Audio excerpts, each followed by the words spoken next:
ఆ ఊళ్ళో పెద్ద ఒక ప్రార్థన పెట్టాడు. పెద్ద ప్రార్థన పెట్టాడు. 3 రోజుల ప్రార్థన.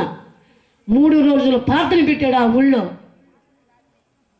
అప్పుడు తుల ఆరాధన జరిగిపోయింది.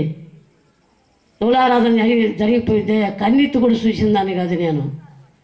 రెండో ఆరాధనలో ఒక రంగనగుంట పాస్టర్ గారు మా ఇంటికి రావటం జరిగింది. మరి దేనికి వచ్చాడో ఎందుకు వచ్చాడో నాకు తెలియదు. నీళ్ళ కోసం కానీ వచ్చాడేమో. అప్పుడు అక్కడికి వచ్చాడు.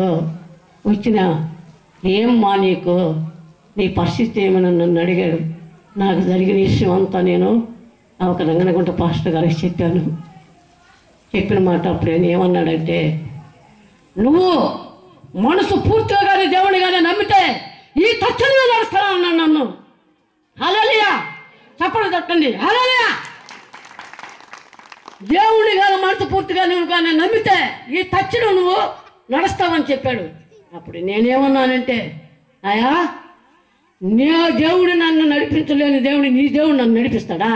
నేను రా, నీ దేవుడి కాడికి నేను రాను అని చెప్పాను. నీ దేవుడిని నేను నమ్మను. నేను కొలిచేది శాంతదేవత. నేను పిలిస్తే పలకత దేవి.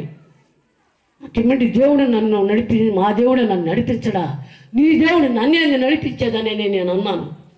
ఆ మాటతో కూడా ఈ ఒక రంగనగుంట పాస్టర్ గారు నేను అన్న ఒక మాట తిరిగి చూడకుండా వెనక్కి తిరిగి వెళ్ళిపోయాడు. అప్పుడు 3వ రోజు ఆరాధన